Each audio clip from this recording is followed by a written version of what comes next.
नमस्कार मित्रांनो. आज मी तुम्हाला एक प्रश्न विचारणार आहे. मला सांगा, तुम्ही तुमच्या घराची चावी कधी दुसऱ्यांच्या हातात दिली आहे का? तुम्ही दरवाजा बंद केला, तुम्ही बाहेर चालला आता समजा दरवाजा बंद करून, आणि तुम्ही बंद करून तुमच्या घराची चावी कधी लोकांच्या हातात दिली का अनोळखीच्या? की चला बाबा मी बाहेर जातो आहे, आता ही माझी घराची चावी सांभाळ, आणि तुम्ही शांतपणे फिरायला जाताल का? नाही ना. तर मग मला तसंच सांगा, की जर तुम्ही खुश राहायचं की दुःखी राहायचं, कोणत्या क्षणात तुम्हाला काय व्हायचं हे तुम्ही लोकांना का विचारतात?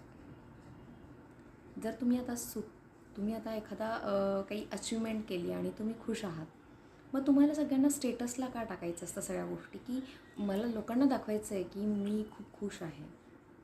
आणि मग त्यात जर एखादी निगेटिव्ह कमेंट्स आली तुम्हाला, की हा ठीक आहे, यात काही मोठी गोष्ट नाही आहे, मग त्या निगेटिव्ह पॉईंट्समुळं आपण त्याला धरून आपल्याला त्रास होतो. हे कशासाठी? तुमच्या अचिव्हमेंट आहे हे तुमच्यासाठी.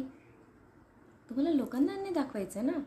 लोकांनी तुम्हाला जज नाही केलं पाहिजे. ते कोण ठरवणार ना? तुम्ही स्वतःला ठरवणार की मला खुश राहायचं की दुःखी राहायचं आहे. असंच आपण काय करतो, हळूहळू प्रत्येक गोष्ट आपण लोकांवर डिपेंड ठेवतो.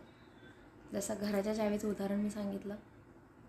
आपली प्रत्येक गोष्ट आपण अशा माणसांना सांगतो, किंवा म्हणजे अनोळखी म्हणजे कोण असतं माहिती आहे का?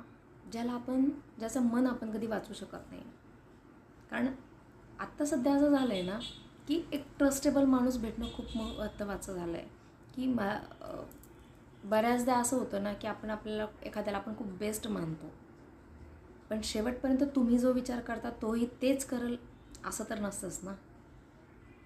त्यामुळं मी आजच्या व्हिडिओत तुम्हाला फक्त एवढंच सांगेल, की तुमच्या सुखाचा, तुमच्या खुशीचा, किंवा तुमच्या प्रत्येक मौल्यवान क्षणाचा जो आनंद आहे, फक्त तुम्हीच घ्या. आणि तो तुमच्याच पुरता मर्यादित ठेवा, तुमच्या फॅमिलीपुरता मर्यादित ठेवा. जगाला सांगत फिरू नका. तुमच्या आयुष्याचा रिमोट कंट्रोल हा तुमच्याच हातात असला पाहिजे, ना की लोकांच्या हातात असला पाहिजे. त्याने सांगितलं, त्याला जर नाही तुम्हाला सहन झालं आणि त्यावेळेस त्याला वाटतं की तुम्ही दुःखी व्हावं, तर तुम्ही तो बटन ऑन करणार आणि तुम्ही दुःखी होणार. बरोबर ना? का? कशासाठी? अचिव्हमेंट तुमची, प्रयत्न तुमचे, आणि परिश्रम पण तुमचेच. त्यासाठी सगळ्यात जास्त महत्त्वाचं खुश राहणं, स्वतःला खुश ठेवणं. आजकालच्या या धावत्या युगात माणूस विसरून गेला आहे की